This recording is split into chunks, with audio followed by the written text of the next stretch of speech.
kebutuhan bisa terpenuhi khususnya dari dairy ini. Kami juga bisa menyumbang untuk sukuk bermartabat, Pak. Pada pertemuan kali ini kami ingin sampaikan kepada rekan-rekan Lima memiliki luas 2.700 km persegi. Jumlah dusun ada 5 dusun, jumlah penduduk 1.304 jiwa. Umumnya adalah petani dan umumnya petani hortikultura. Jadi mereka sudah terlatih, terbiasa untuk menanam hortikultura. Tepuk tangan untuk para petani. Kita ketahui dunia saat ini menghadapi tantangan di bidang pangan. Adanya gangguan rantai pasok akibat perseteruan geopolitik yang merembet pada peningkatan inflasi. Kali-kali setiap pertemuan Pak Gubernur, Pak Kapolda, Pak Pangdam selalu mengingatkan kami semua, kepala daerah, wali kota dan bupati untuk langsung merespons.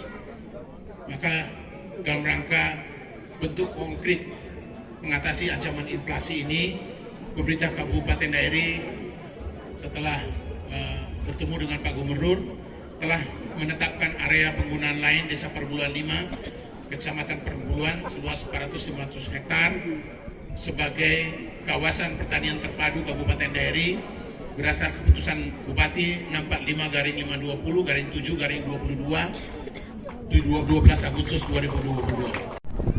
Dari pemerintah Kabupaten Dairi didukung oleh pemerintah Provinsi Sumatera Utara, kita memang banyak bicara mengenai inflasi, kita banyak bicara dengan risiko pangan. Bahkan di G20 Bapak Presiden juga menyampaikan kelangkaan pupuk dan lain-lain. Kompleks sekali. Tetapi ini kami lakukan langsung bergerak di lapangan. Tani sangat mendukung untuk mewujudkan keinginan kita untuk menangkal ancaman krisis pangan. Kita fokus untuk menanam volatile food. Itu adalah tanaman-tanaman yang banyak dibutuhkan masyarakat, oleh karena itu dia mempengaruhi inflasi. Antara lain yang banyak digunakan di Sumatera Utara itu adalah cabai merah, ya, bawang, dan ketan.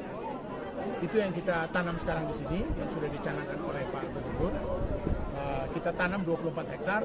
Semula kita ingin 450 hektar itu dalam 4 tahun.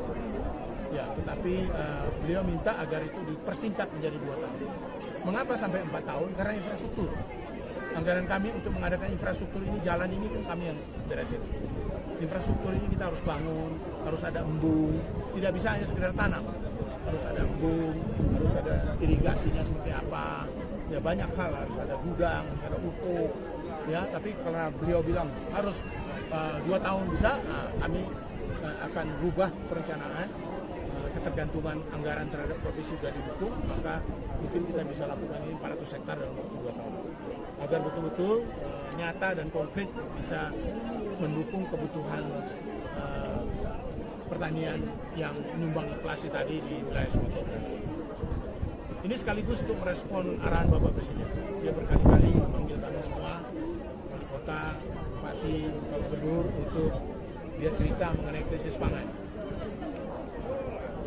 Ini aksi konkret kami. Memang pemerintah tidak bisa kerja sendiri. Anggaran terbatas. Ya. Provinsi pun harus membagi dengan kabupaten lain. Kami membutuhkan dukungan juga dari pemerintah pusat. Tetapi begitu pun yang Anda lihat, kami mengajak swasta. Ya, ada Indofood, ada PT Pilar, banyak sekali yang bergabung di dalam program ini. Karena kalau kita bersama-sama, maka semua akan lebih baik. Ya, sektor swasta juga membutuhkan bahan baku karena terganggu suplai pasok mereka terganggu karena impor dan lain-lain. Jadi saya lihat mereka juga mencari bagaimana bisa mendapatkan bahan baku yang langsung dari lokal. Selama ini mereka percaya dari luar negeri, tetapi karena ada kesulitan maka semuanya berubah. Makanya kami juga semangat, swasta mendukung. Ya, pemerintah provinsi nanti akan mendukung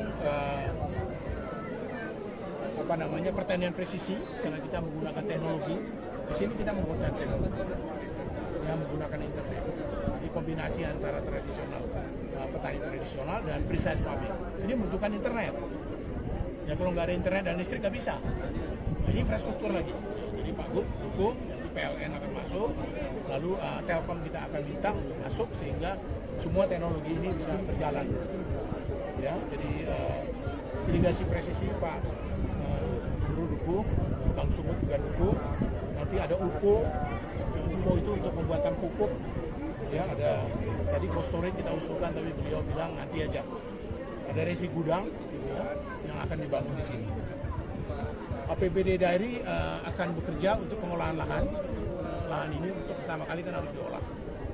Tadi kami support dengan pengolahan lahan, akses jalan. Nah ini akses jalan kami, jalan-jalan pertanian dan irigasi yang sifatnya lokal itu kami akan bantu.